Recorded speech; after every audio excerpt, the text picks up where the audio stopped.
You're listening to the Inspired Mom MDs podcast. I'm your host, Dr. Cindy Van Prague.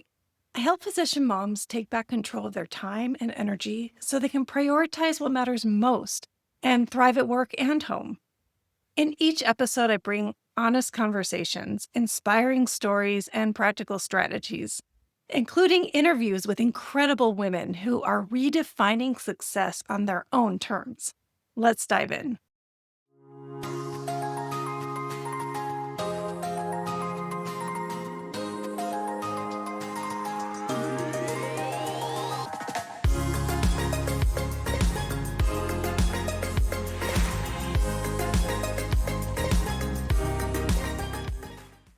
Hi, and welcome back to the Inspired Mom MDs podcast. Today's conversation is one I think so many high achieving women will recognize themselves in. I am joined by Dr. Stephanie Ganter, a board certified periodontist and implant surgeon who, at the peak of her clinical career, made a decision that most people do not see coming. She went to law school.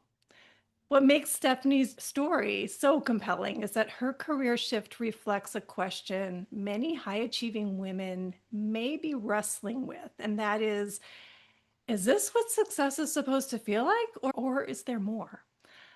And what unfolds from there is a much bigger conversation about identity and fulfillment and the often subtle moment that many women may reach when they realize they might want something different from the life that they worked so hard to achieve.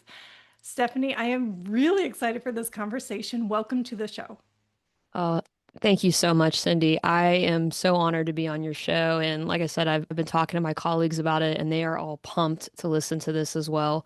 The topic today is just, it is so applicable to so many women. I find that females who are in healthcare are high achievers, and they love to work themselves right to the max. So I feel like this is going to be the perfect topic for the perfect day. Yes. And I see you're at work today. Thank you I for am I am carving out a being a time. I'm being an example here, yes. Yes. So if you could just bring us all up to speed. I mentioned you're going into or you're in law school, but just bring us up to speed on this part of your life. What happened Yeah. before law school?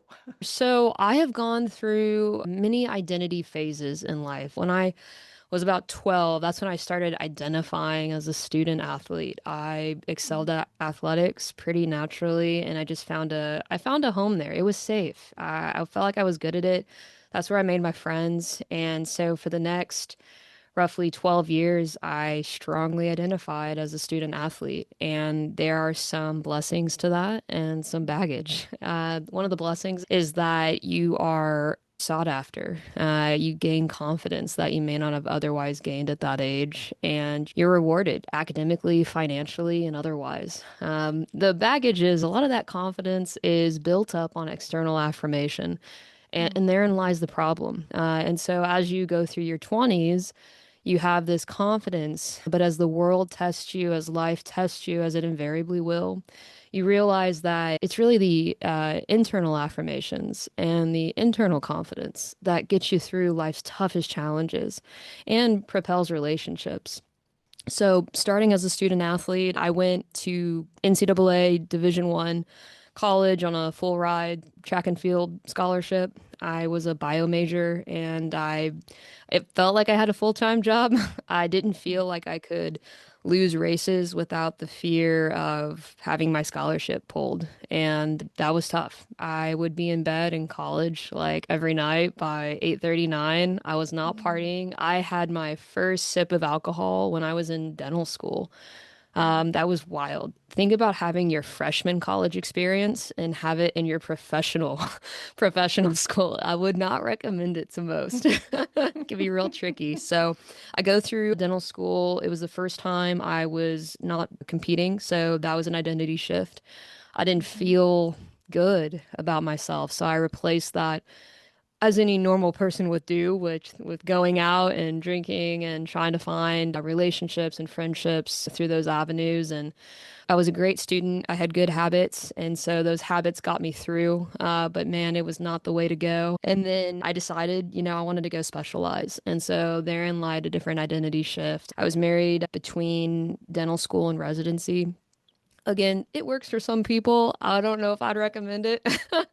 And as I graduated residency, I shifted identities again into a business owner and somebody who's trying to suddenly grow a social arm that I've never had.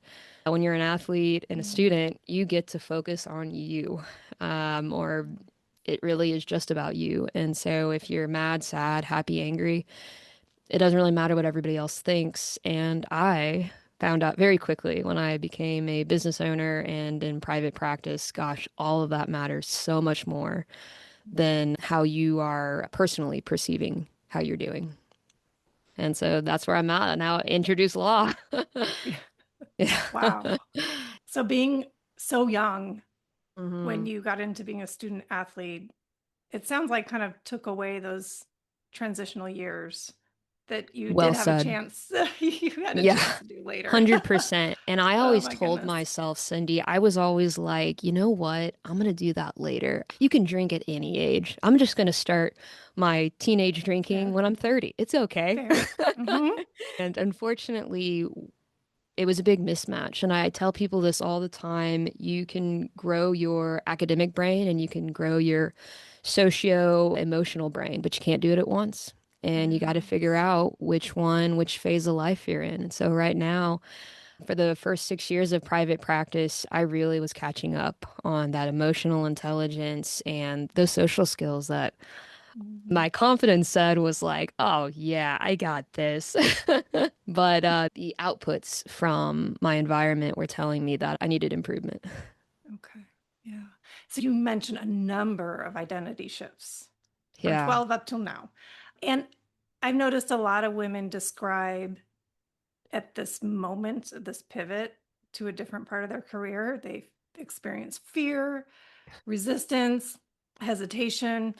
It sounds like you just flowed through all of these shifts. How do you make that transition, that change?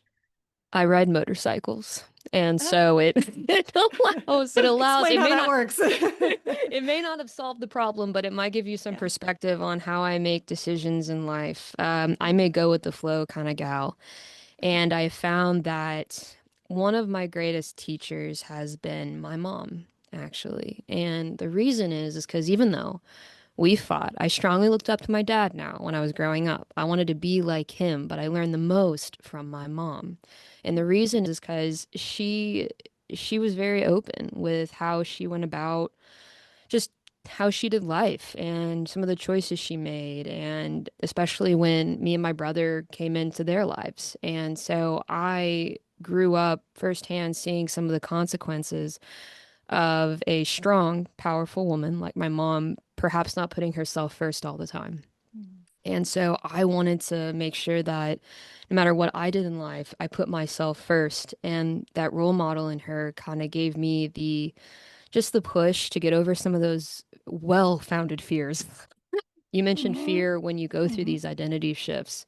That's what makes them messy, Cindy. Like that's why relationships get broken sometimes or they have to bend and then reform, is because as you go through these shifts of who you are, what you want, you grow and you change. And if some people don't like that or their safety zone is comfort, then there's going to be some friction there. And so for me, I 100% agree with you that fear is a huge part of this equation, but my why is largely my mom. And so Mhm. it just pushes me forward. You hit the crux of it. You go back to your why. Yeah. And I love how your mom was such a strong role model, in addition to your dad. Yeah. Yeah. Love them both, Yeah. you know. Yeah. Oh, yeah. Got to bless the moms out there. 100%. Yeah. And we were talking the other day offline, and you mentioned something really powerful. You described this idea of control versus dependence. Can you break that down for us? Yes, this is one of the fundamental aha moments for me was this idea that we are in control of our lives. In a lot of ways, we're not, but there's a lot of opportunity for women, high achievers, to be more in control of their life than they think. There is a common saying, we're all living in a cage with the door wide open. All we got to do is step out into that brave unknown. And that's the sense of control that I come back to and I center on because if you're not in control, then you're probably in a state of dependence, whether that is dependence on a job or dependence on a relationship or a dependence on a mindset. Staying inside that comfort zone will inevitably make you dependent on something or someone. And although dependence can be good in some aspects, it can encage us. There are so many strong, powerful women out there that just need that extra motivation, that extra push to take back control of their lives. Whether that is starting a private practice or whether that's just carving out 30 minutes of your day for you, that can be a huge lever on control. Cindy and I both did the Integrative Medicine Fellowship through the Andy Weil Center for Integrative Medicine. And one of the first things we learned was healing the healer. That's a state of control. A lot of the chronic inflammatory diseases come from chronic stress. The body senses naturally when you have lost that control. And I know many more women than I do perhaps men that come home and they're exhausted. They are done. And then somehow they shift in this extra gear and run a family. I become more and more impressed by women that I see and what they're capable of. But just because you can do something doesn't mean you should. And I think that women need to work on taking control of their own lives, carve out that personal time and slow it down, which is what I find myself working on currently is trying to carve out that time. If I'm not intentional about it, in my family, there's a lot of inflammatory diseases that run rampant. And I mean, I'm already saddled with one. And so it is so important for me to control my diet. It's important for me to control my stress levels. And yeah, I can't do endless cardio to make it go away. Right. So yeah, we're all living in a cage with the door wide open. You got to figure out how to step out. Mm-hmm. And just because you can do something doesn't mean you should. Right, which a lot of people, I say that, and then they say, Steph, why in the world are you doing law school? Just because you can doesn't mean you should. And I go, I love that. Mm-hmm. Hold me to the fire on these things. Absolutely love it. So, one of the reasons that I find that law school has been a positive addition is I love options. Options in life bring happiness, in my opinion. One of the things we know as providers and clinicians is that patience can be exhausting. Healthcare is a passion of mine for sure, but it's not the end all be all for me. I love having multiple definitions of success. And one of the things with law that I found more balancing than just inflammatory, if you will, is that it's the liberal arts side of academia that I've never had before. I'm a biology major. I have taken sciences like all my life. And Mm-hmm. these are the first, I used to love English. These are the first, and it's not English classes, but this is the first real government classes. I'm figuring out how our legal system in the United States works for the first time, how it works in Texas for the first time. And I've always thought knowledge is power, and there's a comfort in that, especially as we step into a digital age where our future is a little bit, it's not that it's uncertain, but we're going to step into a brave new world over the next decade or two. And I felt like law is a really good option for me at this point for a balancing factor. Mm-hmm. Mm-hmm. And your thirst for knowledge, I really resonate with that. And I'm just amazed. The older I get, the more I realize I don't know. And how exciting it is to learn these new subjects. It's like So this well was said. been around for like decades and I didn't know it. I'm the same way. I mean, Yeah. some of my first classes, I'm doing property and contracts right now, and I'm like, oh man, I used to think I was smart, and then I am in my 1L year, and Cindy, I do not feel like a very smart person right now. Well, it's all new. It's new information, but 100%. maybe you'll Yeah, but conquer that's the it. best thing.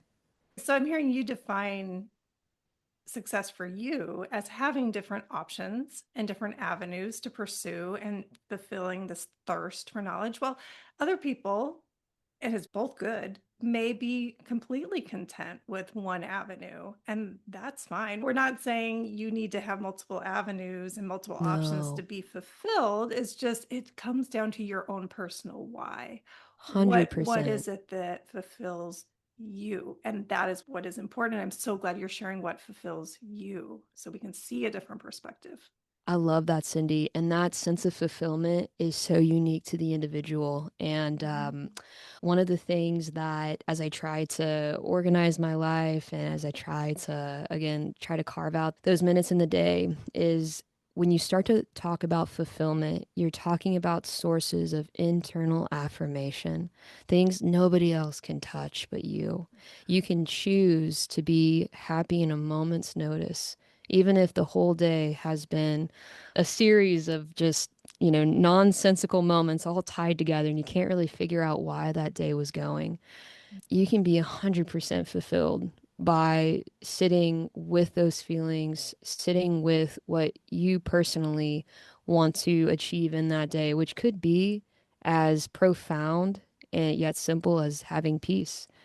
I heard a story recently. A lot of people are familiar with the storyline from Harry Potter. And the actor that plays Ronald Weasley, super successful guy, never thought his acting career would take off and he would get this role as Ron Weasley. But now he is done with this show. And you know what he wanted to do? He wanted to open an ice cream truck. That was his teenage dream. And so he is Mhm. going back and he says that he is more fulfilled pursuing something that truly mattered to him, that maybe to everybody else seemed nonsensical. But to see that guy smile with him, he's in his ice cream apron and he's got his own thing. That is Yeah. fulfillment. And that has nothing to do with degrees. That has Mhm. nothing to do with success. And quite frankly, it wouldn't have even made the paper with the exception of who he is. Yeah. That's fulfillment. That's what I aim for personally. That Yeah, smile. that's a great story. Ron Weasley. Well, so you touched on this, just a hint of this about energy. I read an article you wrote, loved it, absolutely loved it, but where you talk about protecting your energy, um, and that you had to unlearn some things about productivity to make your Mhm. current life sustainable. Can you talk about that a little bit? I love the question and thank you for reading my article. I hope it did not put you Yeah. to sleep. No, it was so good. Thank you so much. Yes, so energy. I have always been a super sensitive person.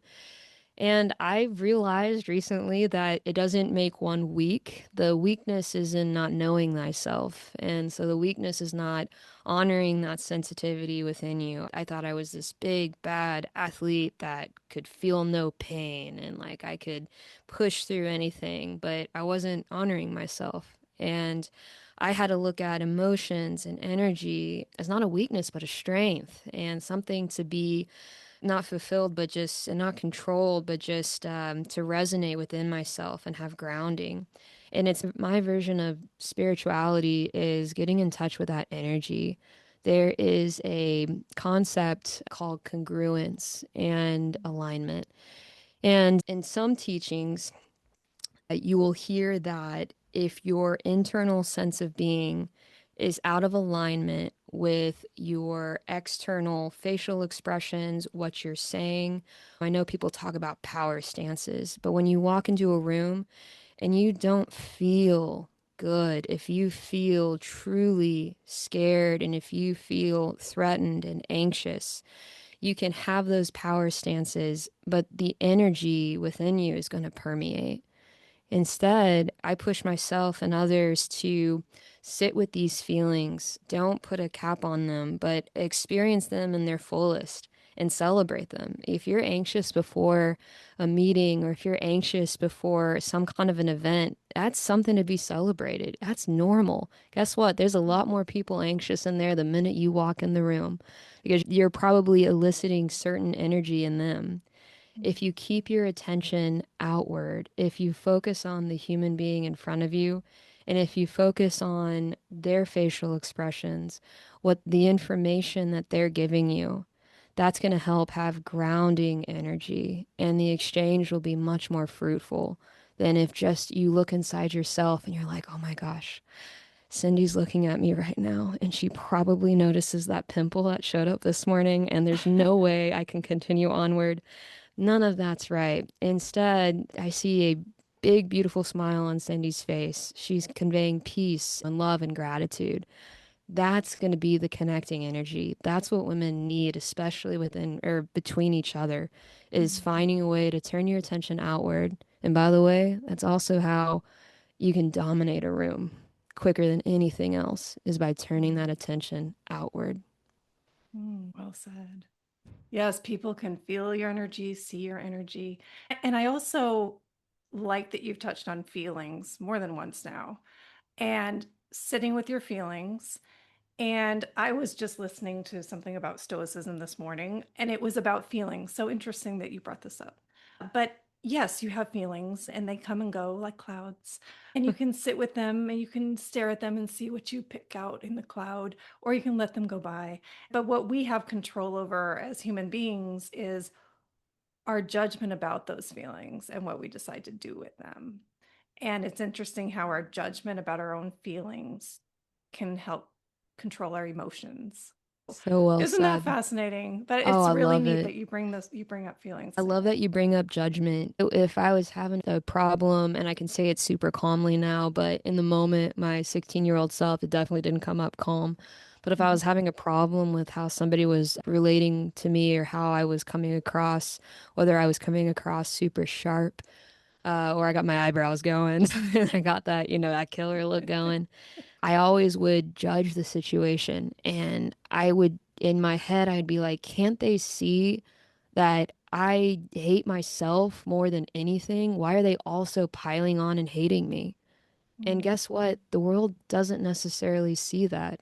What they see is that, again, kind of going back to energy, they see you projecting that judgment onto them when really it's actually all that judgment was really just what you've been judging your own emotions by. I love my dad. And in my family, I come from a very big family. And if any of my cousins happen to listen to this podcast, they know what I'm talking about. I got a million cousins. mm. We don't share emotion. I was asked to speak at a funeral because they said, yeah, I don't think Steph will cry. That's not good. That's not normal. Uh, Catch. Yeah. I know. I'm like, Yeah. I'm gonna cry. You give me a script, it's gonna go waterworks. Yeah. Yeah, crying's a superpower. I tell a lot of women that it is okay to cry. It may not be socially acceptable in certain rooms. You may have to pick and choose the rooms you cry in, but anything in my office, I'm like, hey, tears don't bother me. Yeah, there's a study as we talk about judgment of our own emotions in the animal kingdom. I think we had one of our classmates maybe have posted this or maybe did a study on this, but talking about people that shake during a stressful encounter. You think you know what I'm talking about, Cindy. There was a study done in a war-torn country, and the researcher stood in the bomb shelter and recorded the different reactions from a infant to the mother, the adults in the room, and then the teenagers in the room in this bomb shelter. The bomb started to go. So that was the stressful inducing event. The child shook, but then was fine. The kids they saw would shake a little bit, cry a little bit, but then stop. They were socially trained to stop. You looked at the adults in the room, they were stone cold, flat affect. Visual displays of emotion have been socially trained out of us largely by the time we are 30. It is not appropriate to cry, and there are double standards for men and women. But a lot of that is because we judge ourselves. We judge ourselves for being sad or happy or to this or to that. Now I name it, and if it's the appropriate setting, man, I show it in a controlled way. And sometimes I just got to let it out and sit with it, and then it passes to your point like a cloud. But that judgment held me back for a long time. Yeah. Thank you for putting that in perspective. And if I find that study, I'll put it in the show notes for Please sure. do. Shout out. I'll find it. I'll find I'll it. find it. I'll try to I look for will. you too. As we close up today, I could talk to you for hours. Any final Words of wisdom, tidbits. What's on your brain that you want to share? Give gratitude for the day and try to be as happy as you can for where you are in the moment. And that may not mean that you are doing the most. It may not mean that you're doing the least, but try to remind yourself that the little kid in you worked really hard for you to be where you're at. And gosh darn it, if you're not going to enjoy it, find a way to smile about however the day ended up. I'm someone who gets intimidated very easily by others, which may come as a surprise, may not, but I have really been intentional in the last 12 months to 2 years about trying to be real happy with just where I am at and what I am doing instead of being preoccupied by the next bigger fish or someone who comes in with amazing makeup. And I'm like, oh my gosh, they look so beautiful. You know, that would be my take home. My 2 cents is for women is that y'all are amazing. And Mm. there is some uniqueness about you that nobody else has. Honor that. Thank you, Stephanie. How can people reach out to you? They want to talk to if you more. if you want to talk more, you can find me on Instagram at Ganter, Ganters, as in Stephanie, R as in Renee. You can also email me and we can put it in the notes. I have a long email, so I won't muddy the Okay. chat with this. Got it. Thank you. Thank you so much. Thanks, Cindy. You are fantastic. I've got to say, I loved my time with you and the fellowship, fellow Texan. Shout out to that. And gosh, I love that you're doing this podcast. I love that you're a female doing it and you're taking time Mm, out of your busy schedule. You are an entrepreneur. You are someone who does not, to me, does not fear failure. And that mm, is inspiring. We can all learn from that. mm. Oh, Stephanie, you gave me chills. Thank you. You And deserve it. Stephanie is a fellow podcaster also. So shout out to your podcast. Give us the name real quick. Yes, at B, the number two teeth. We thought that between two teeth during the pandemic was funny. And so It is. It that's what we is. went with. Yes. And so we go around, we're going to be at a conference in Florida this coming June, I think. So yeah, follow the journey. We're excited. We usually go on motorcycle rides and have a lot of fun doing it. Oh my gosh. So fun. Okay. I have to let you go. You have to get back to work. So thank you. Appreciate you. Thanks, Cindy. Thank you so much for tuning in today to the Inspired Mom MDs podcast. If this episode resonates with you, please share it with a friend who might benefit too. And I'd be so grateful if you left a review so other women can find me too. You can also connect with me on LinkedIn and explore free resources at inspiredmommds.com. And just a quick reminder, this podcast is for informational and educational purposes only and isn't a substitute for medical advice or care. I'm a board certified physician, but this content isn't connected to my clinical practice, and no doctor patient relationship is formed here. Please always talk to your own health professional about any mental or physical health concerns. And as always, take what helps and leave the rest. See inspiredmommds.com for full disclaimer.